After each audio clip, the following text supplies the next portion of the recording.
in our body, our person, which he says also includes the labor of the body and the work of the hands, how we expend our activity. That labor, he says, which puts something between us and the common, becomes the source of ownership of things around us, and that ownership then in turn becomes a right. So they become, he concludes there, his private right, the source of a right to property. The natural law, as Locke seems to be saying, dictates a right to private property. And it is to secure that right that governments are ultimately established.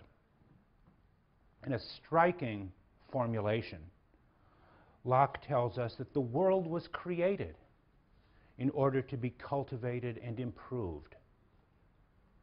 Those who work to improve and develop nature, who add to nature through the labor of their body and the work of their hands, those who develop and improve nature are the true benefactors of humanity, of humankind. God gave the world to men in common, he says, section 34.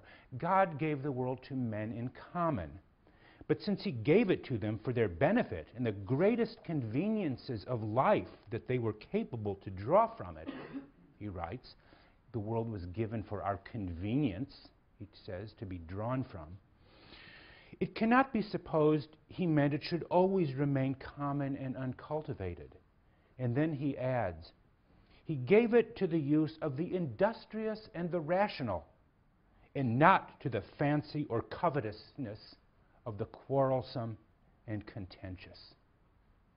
God gave the world for our improvement of it, and therefore he gave it to the industrious and the rational.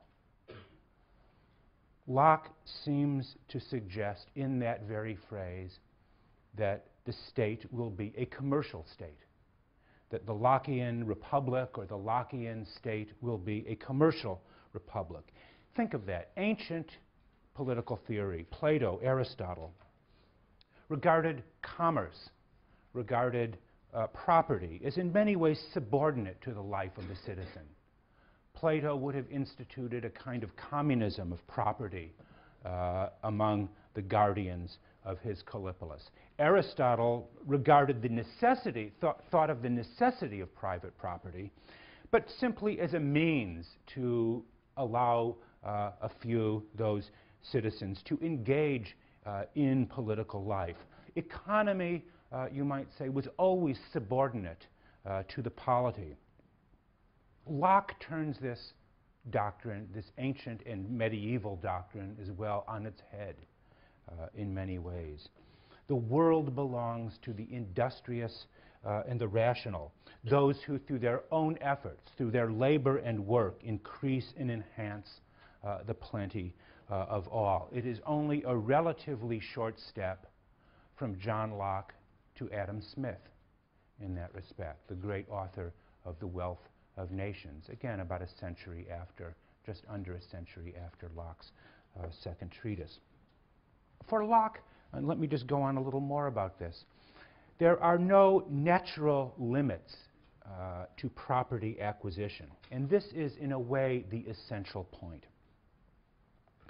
The introduction of money or coinage into the state of nature, issue I'm not going to talk much about here, but that becomes an important moment in his chapter 5, in his account of the state of nature.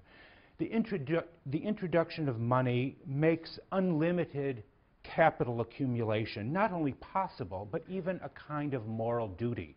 It becomes our duty to enhance and work upon the raw materials of the natural world around us. By enriching ourselves, we unintentionally work for the benefit of others. Consider the following remarkable sentence. A king of a large and fruitful territory in America, he says, feeds, lodges, and is clad worse than a day laborer in England. Because, of course, our work, Locke thinks, has enhanced the plenty of all in some way. The creation of a general plenty, the commonwealth, and think of the way in which the revealing use of that term commonwealth, the wealth of all, is due in many ways to the emancipation of labor from the previous kinds of moral and political restrictions imposed upon it by the ancient philosophical as well as religious traditions. Labor becomes for Locke the source of all value and our title to common ownership. And in a remarkable rhetorical series of shifts, he makes not nature, but rather human labor and acquisition the source of property and of unlimited material possessions. He begins this chapter, chapter 5, with the assertion, think about it, that God hath given the world to men in common, once again suggesting that the original state is one of common ownership. He then suggests that every person is the owner of their own bodies and that one acquires a title to things through labor that we have mixed with that common world. But what starts as a very, very modest title to the objects that we have worked on, his example is something as sort of simple as picking apples from a tree. The act of picking gives us a title to the apple. That very simple or rudimentary form of property soon turns into a full-scale explanation of the rise of property and a kind of market economy in the state of nature. Labor accounts, he tells us, for 10 times the amount of value that is provided by nature alone, he says at 37, section 37. Our labor enhances the value of nature 10 times. But he then goes on to add very quickly, I have here rated the improved land very low in making its product but as 1 to 10, when it is much nearer 100 to 1. Our labor advances things 100-fold.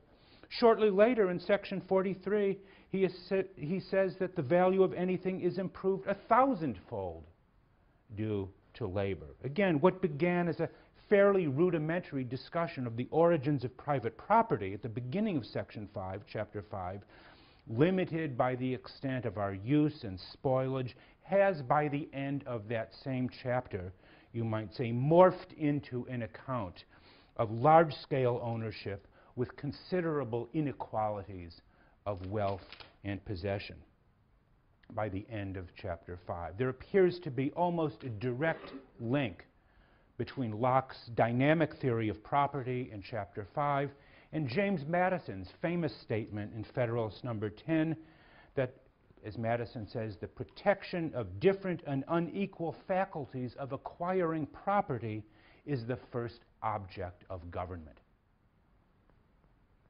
Yeah, seems a very Lockean proposition in the Federalist.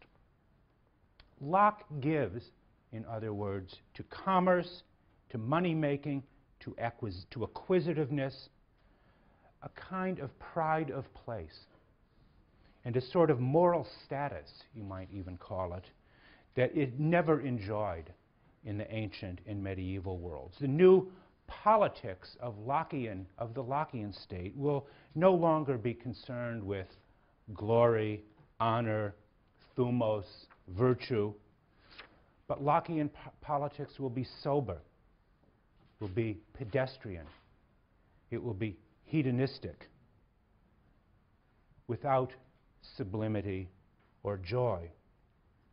Locke is the author of the doctrine that commerce softens manners, that it makes us less warlike, that it makes us civilized, something that reaches its, you might say, highest expression in the 20th chapter, or the 20th book of Montesquieu's Spirit of the Laws. Commerce does not require us, for Locke, to spill blood or risk life. It is solid, reliable, thoroughly middle class in some ways.